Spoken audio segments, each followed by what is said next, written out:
This harpsichord concerto was written for the great harpsichordist Wanda Landowska.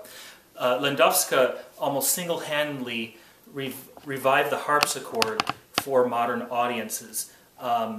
She did most of her work in Paris, which is how she knew Francis Poulenc. Eventually she retired to Lakeville, Connecticut. So we still hear about Landowska in these parts. I just have this quote from Landowska when she performed the Poulenc concerto many times in her life. And towards the end of her life, she was performing it several times with Leopold Stokowski, the great conductor. And she wrote this down. "Will my audience forgive this explosion of Dionysic joy, this flaming torrent? Evidently this is no longer expected of a lady of 70, but I can't help it." Well, I'm a man of 40, and I feel the same way she does about this concerto. It's just wonderful music. The concerto points in so many ways to this dichotomy of Poulenc's personality. One is that of a monk, and the other is that of a rogue. In fact, an early critic called him half monk, half rogue, or half thug, in fact.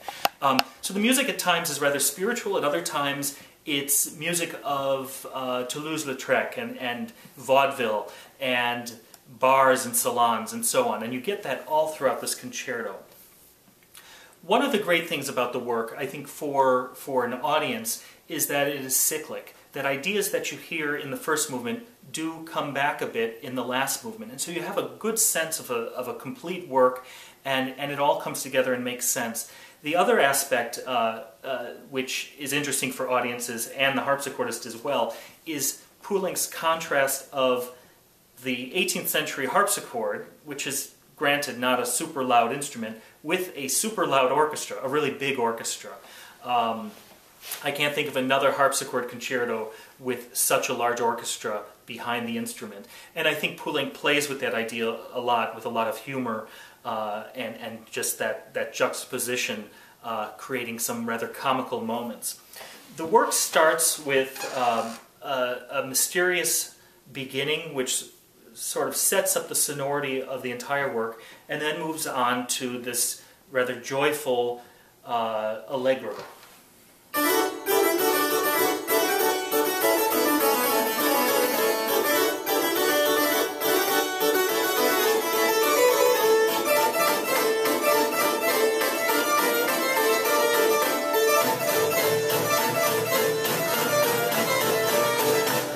And as you can see, in that right at the beginning, Poulenc is calling for the harpsichord's two keyboards, the two manuals.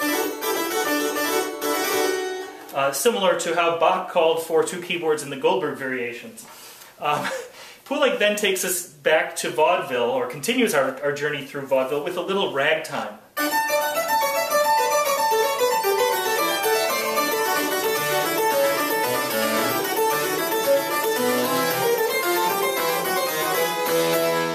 And so on. So we get a whole bunch of styles, different characters, different little melodies, all of them quite memorable. He develops this, gets more excited as the piece goes on, and then the piece comes to a full halt, and he introduces a writing style which always makes me think of Stravinsky's Rite of Spring.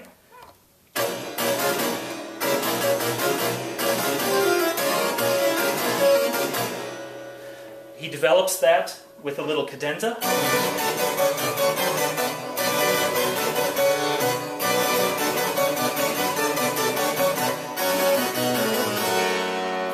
And this section points really to one of the artistic movements of the 20s, primitivism, using it's a bit of a pejorative term today, but using non-Western music and ideas from primitive cultures in music. And Stravinsky does this in Rite of Spring, and it's certainly a part of this moment in the first movement of the concerto. Towards the end of the movement, we come to a screeching halt, and we get into one of the reflective moments of the piece. And here I use the buff stop, which is a set of leather pads which touch the string and muffle the sound a bit.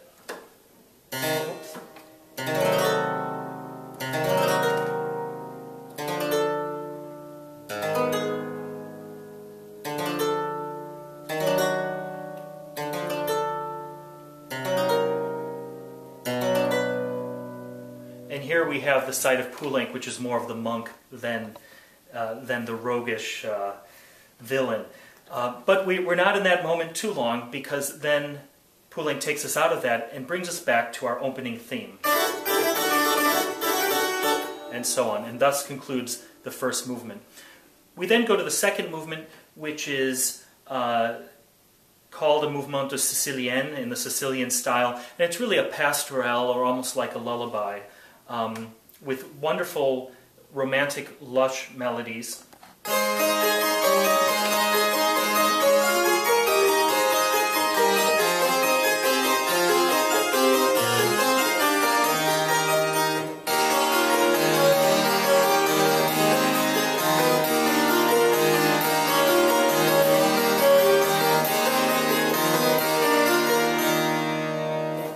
And that carries us into the third movement.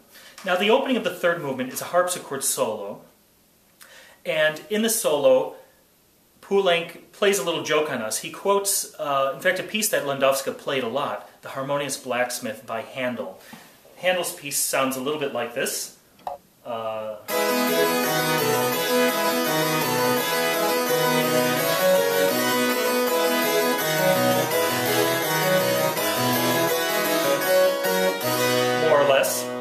And what Poulenc does, he takes it down a key, and he gives us a little quote of that in a frantic, almost, humorous way, where he's pointing towards earlier music.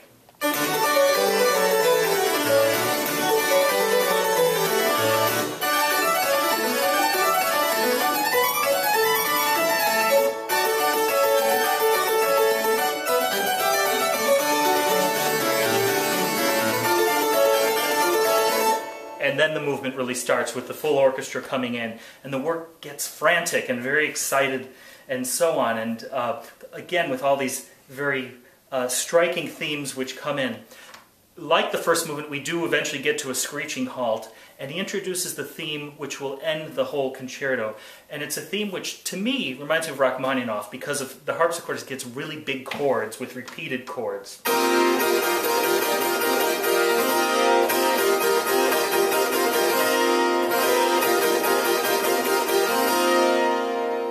And the orchestra follows, building on that melody, and eventually the harpsichord has a little cadenza based on that theme.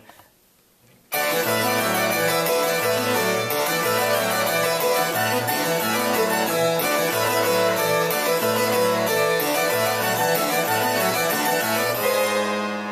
particularly like that theme is in the Lydian mode, which gives it a sort of unearthly quality. Finally, the concerto brings us really back to the beginning of the entire piece, with its mysterious opening and playful juxtaposition of D major and D minor. And we end with solo harpsichord and a simple D minor chord.